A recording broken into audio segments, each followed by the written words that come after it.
পরিবারের পছন্দ অনুযায়ী আজকের ইফতার আয়োজনটা একটু ভিন্নভাবেই করেছি। তাছাড়া পরিবারের সবার পছন্দের ইফতার তৈরি করতে আমার অনেক বেশি ভালো লাগে।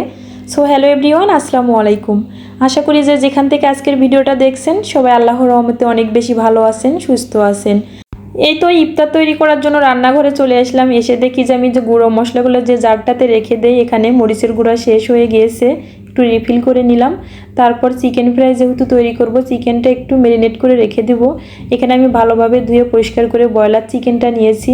স্বাদ মতো লবণ দিয়ে দিচ্ছি, একটু মরিচের গুঁড়া, একটু গরম মশলার গুঁড়া, একটু ধনিয়ার গুঁড়া, সয়া সস, 1 টেবিল চামচ পরিমাণে আমি আদা রসুন বাটাও দিয়েছি। এখন ভালোভাবে চিকেনগুলো একটু হাত দিয়ে মেখে নিচ্ছি। তারপর একটা ডিম দিয়ে দিচ্ছি। চিকেনটা বেশ কিছুক্ষণ ম্যারিনেট করে রেখে দিলে সেই চিকেন ফ্রাইটার টেস্ট অনেক বেশি ভালো আসে। এখন হচ্ছে একটু আমি ময়দা দিয়ে দিচ্ছি আর একটু কর্নফ্লাওয়ার দিয়ে দেবো, তাহলে চিকেনটা অনেক ক্রিস্পি থাকবে অনেকটা সময় ধরে।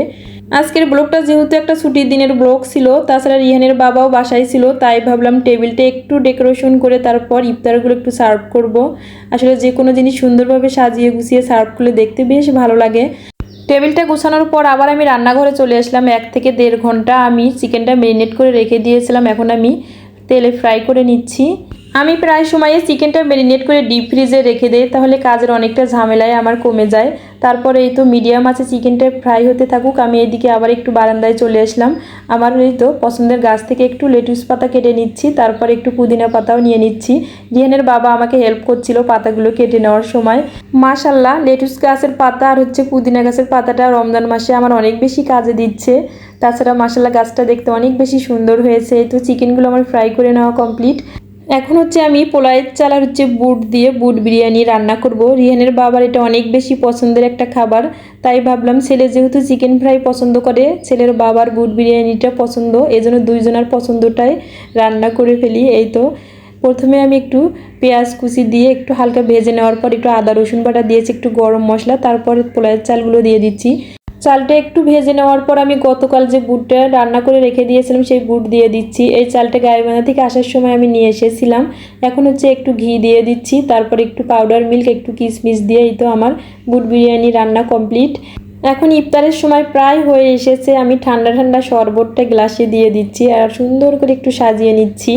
তাছাড়া ইফতারের সময় বেশিরভাগ ঠান্ডা ঠান্ডা শরবতটা খেতেই বেশ ভালো লাগে। এই তো আমার বুট বিরিয়ানিটা একটু সুন্দরভাবে সাজিয়ে নিচ্ছি। দেখছিলাম যে কিভাবে সাজালে বেশি সুন্দর লাগবে।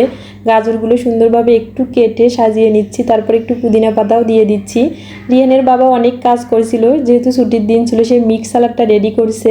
ভিডিও ক্লিপসটা নিতে আমি ভুলে গিয়েছি। এই তো আমার লেটুস পাতা দিয়ে চিকেন ফ্রাইটাও একটু সাজিয়ে নিচ্ছি। আসলে যে কোনো জিনিস সাজালে দেখতে যেমন ভালো লাগে, খেতেও অনেক বেশি মজা লাগে। এই তো আমার চিকেন ফ্রাইটা দেখতে বলেন তো কেমন হয়েছে।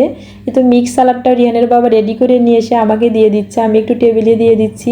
আলহামদুলিল্লাহ, আজকে ইফতার আয়োজনে ছিল খেজুর, মিক্স সালাড, বুট বিরিয়ানি, চিকেন ফ্রাই, তারপর হচ্ছে শরবত।